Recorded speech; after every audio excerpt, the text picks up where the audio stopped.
Alright, welcome to the fifth and final video of this series, where we're going to spend some time looking at KUUL paragraph structure.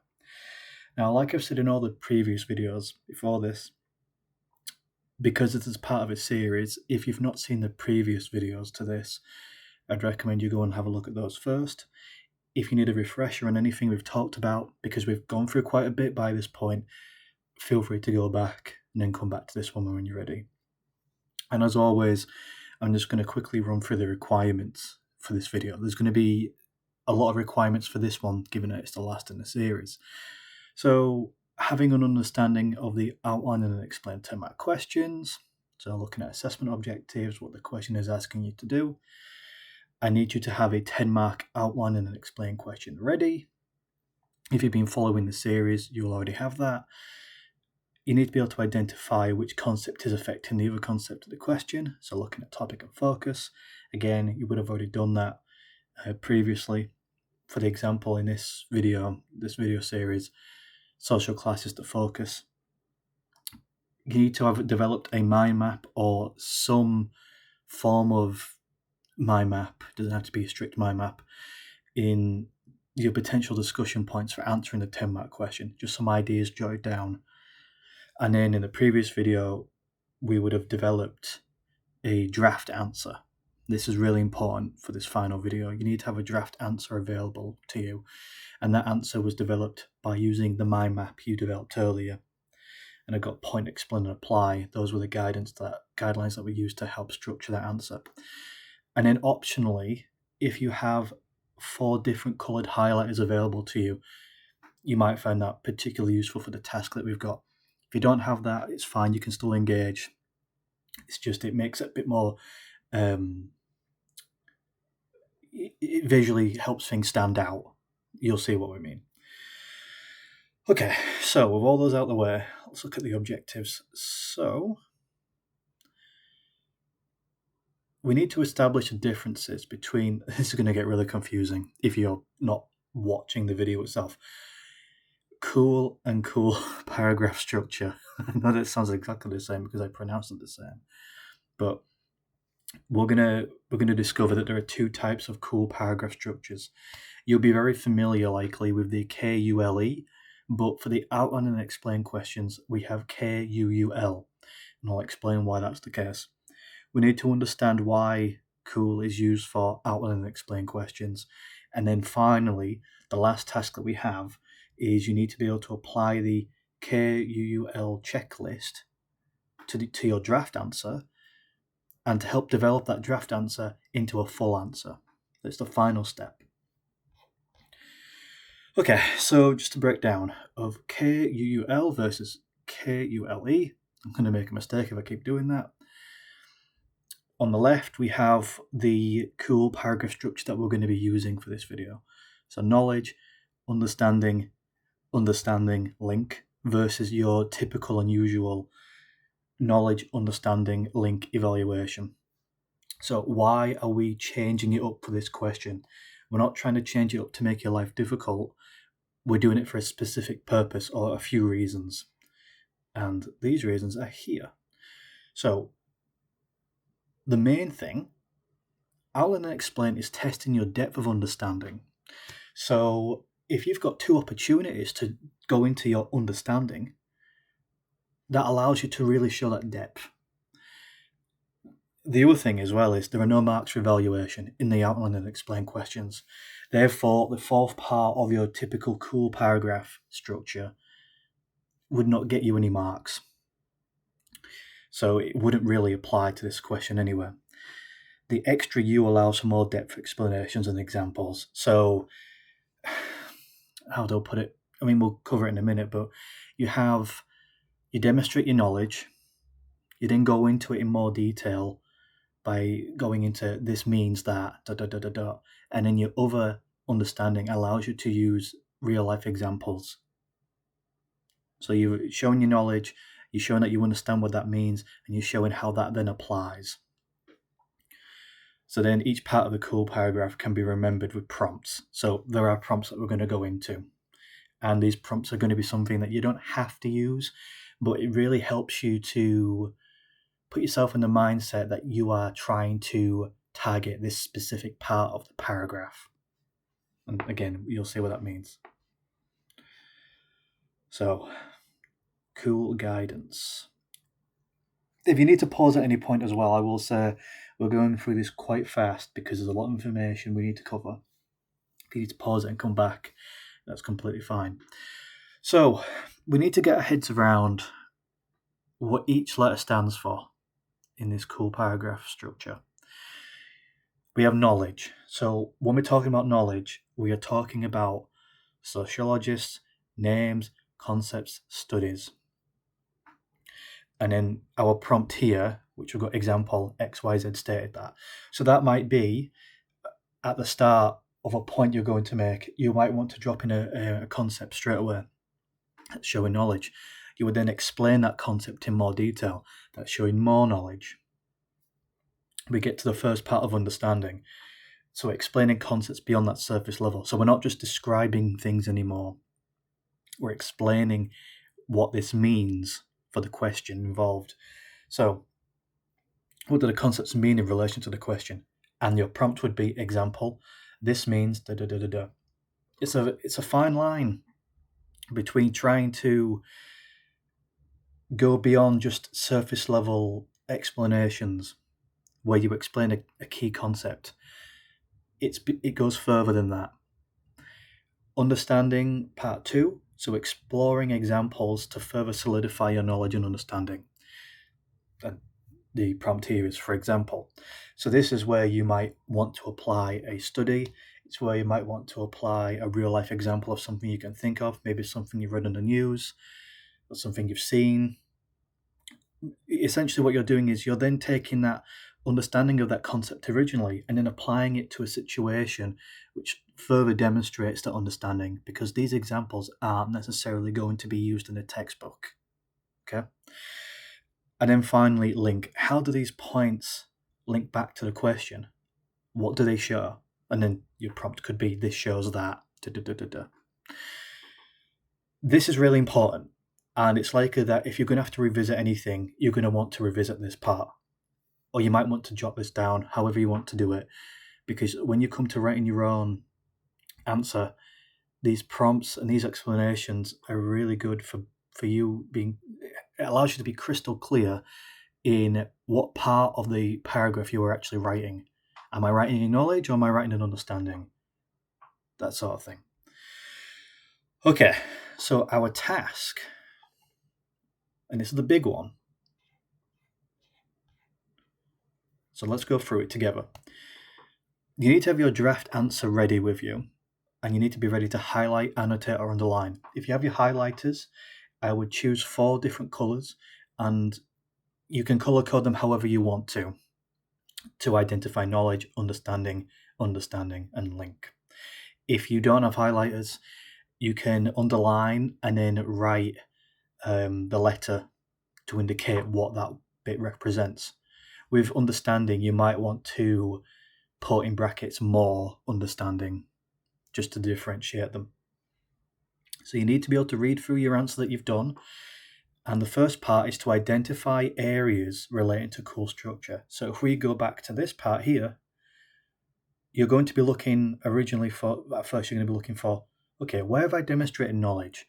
Okay, annotate, highlight, or whatever. Where have I demonstrated understanding? Have I demonstrated understanding? Highlight, annotate. Have I used any examples? Again, highlight and annotate.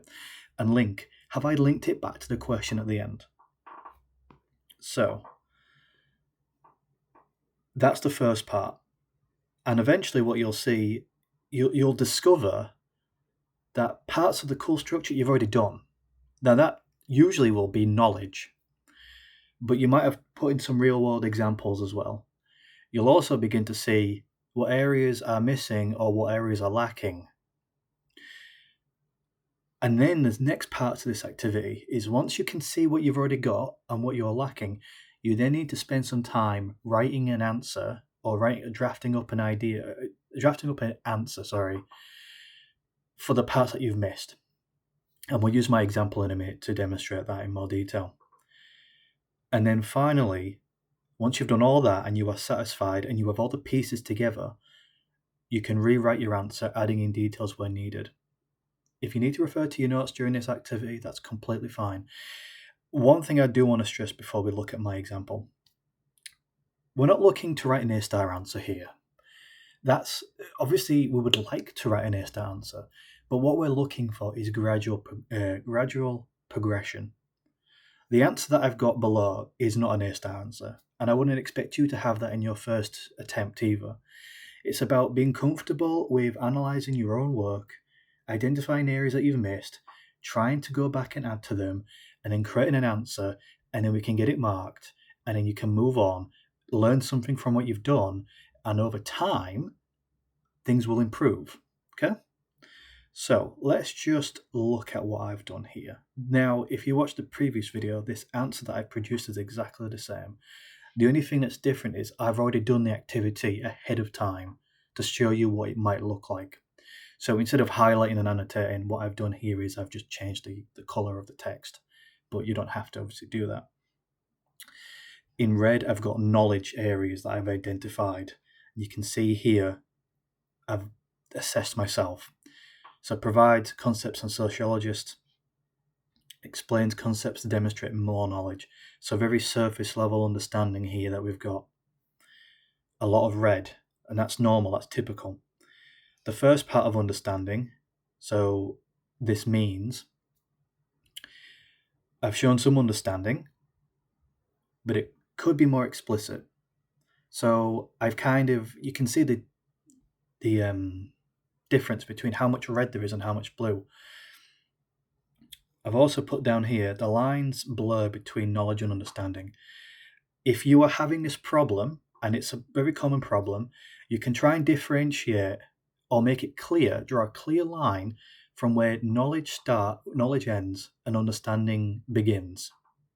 Okay?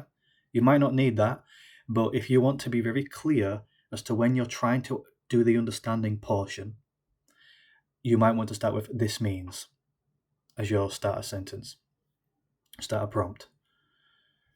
Further down here, we have the next example. We have understanding, the second part, which is focused on looking at real-world examples. And if we look at the answer, you can clearly see I'm talking about things that exist in real life that aren't in textbooks, but you would be aware if you've done the reading on it. So Klarna, it's very popular. PayPal for installment schemes, essentially buy now, pay later schemes.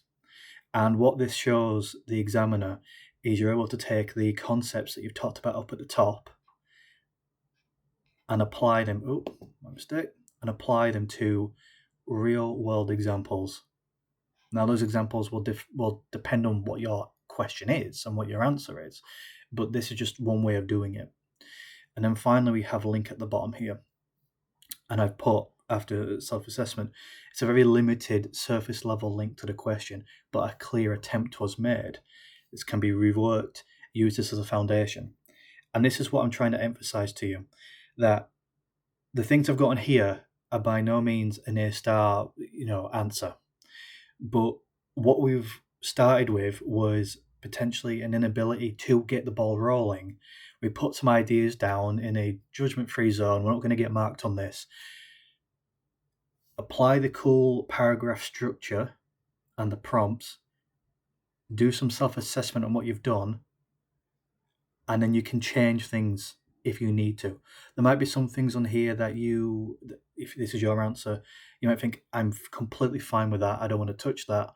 And then there might be things such as maybe adding in more understanding here, or maybe you want to rewrite your link section because it just doesn't actually link back to the question.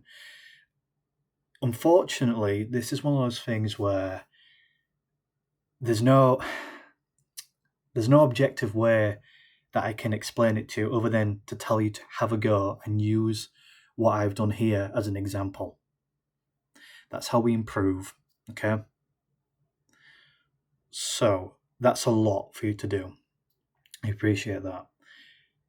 And if you do need any support with this final section, do contact me, okay? I understand that things can be explained in different ways. If you need to see me in person, if you need to contact me over Teams or Outlook about this, I'm happy to help you.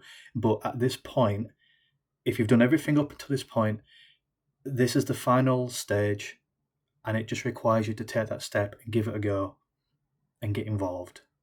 Okay. So, what's next? I'll keep this short and sweet because you've obviously got a lot to be getting on with. I want you to complete your 10-mark answer.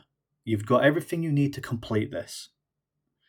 See if you can get your answer marked. Once you are completely satisfied with it and you've given everything you've got, see if you can get your answer marked and get some feedback on that, just so you know that things are working as they should be, and it also might be a bit of a confidence boost to say, yeah, actually, this works out quite well, and here's something you can improve on.